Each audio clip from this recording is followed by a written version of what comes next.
idol, welcome back to my YouTube channel.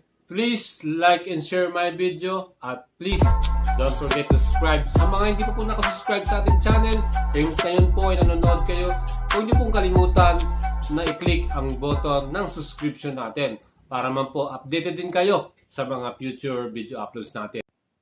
Our episode for today, walang iba, nothing but the Max. Yan po ang XMAX 300. Yes mga idol, so ngayon, makita niyo po ang ating specs and features ng bagong 2021 model na to at mga bagong kulay niya. Again guys, meron siyang bigger front suspension na may sukat na 30 mm. So yan pa rin po yung kanyang suspension para sa harapan. And isa pa sa nagustuhan natin dyan, yung newly designed smart keyless system niya kung saan talagang mas pinastig at pinamoderno pa yung kulay at disenyo nito. Again guys, meron din siyang 12 volts na USB charging port para sa ating mobile cellphone at ang kanilang multifunctional digital instrument panel. Again guys, analog po yung nasa magkabilang gilid pero yung nasa gitna, yan po yung digital niyan. And of course, with a blue core engine, napakastig guys. And equipped po siya ng ABS at non-traction control. So yan po mga idol sa ating features and specs para sa motor na to with a full LED mula sa headlight, taillight at signal light po ng motor na to. Let's see the engine guys. Meron siyang 292cc 4-stroke, 4 valves, single cylinder, single overhead cam, liquid cooled po lang po yan at CVT na may fuel injected. And of course, with maximum power of 27.63 HP at 7,250 RPM at maximum torque at 21.89 Newton meters at 5,750 RPM. You can reach po ang top speed niya ng 150 km/h wala pong kahirap-hirap. So yan po, ganyan po kalakas ang motor na to. Tignan naman po natin ang other specs ng motor na to. Meron siyang seat height na 795 mm at fuel tank capacity na 13 liters. Ganyan po kadami yung pwede nyo pong ilagay na gasolina dyan.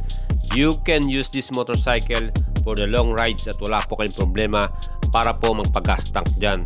Of course, ang isa pa sa mga na nakita natin sa improvement itong motor na to this year 2021, siya po ay Euro 5 compliant na. So mas environment friendly na po ang motor na to na maxi scooter, ang XMAX 300.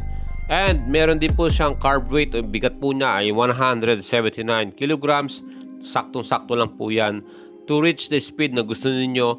And of course, meron din siyang sukat ng mga tires sa harapan 120 by 70 by 15 at sa likuran po ay meron siyang sukat ng tires na 140 by 70 by 15. Ganyan po kalaki ang mga wide tires niyan at sigurado ako na swak lang po yan para sa maxi scooter na to. Again guys, I will give you some tips.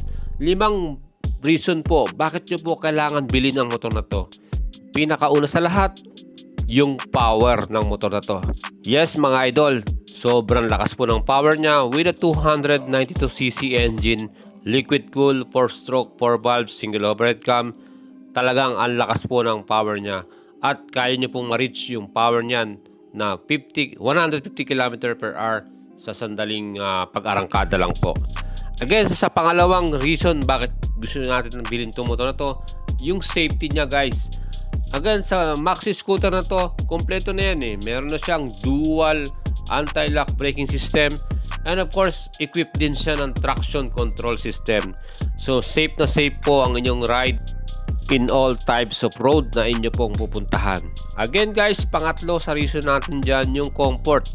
Very comfortable po itong motor na to. Pag yan po ay inyong sinakyan at kayo po imupo sa kanyang seat, grabe po. Malaki po yung kanyang seat at komportable po ang inyong position dyan dahil na rin sa kanyang upright position na handlebar. Pang-apat, bakit natin siya gustong bilhin? Ito pong convenience ng motor na to.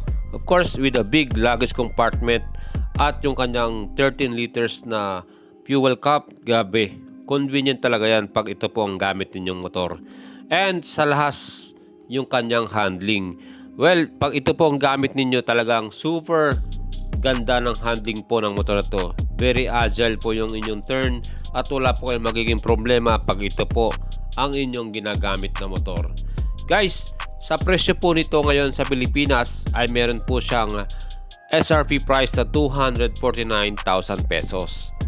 So mga idols, maraming salamat po sa inyong pagpanood at huwag nyo pong kalimutan na i-like po at i-share ang ating video at mag-iwan na rin po kayo ng comment dito sa ating video today at huwag nyo pong kalimutang i-subscribe po ang ating channel. Salamat po mga idols, this is Boy Salabaria and thank you po.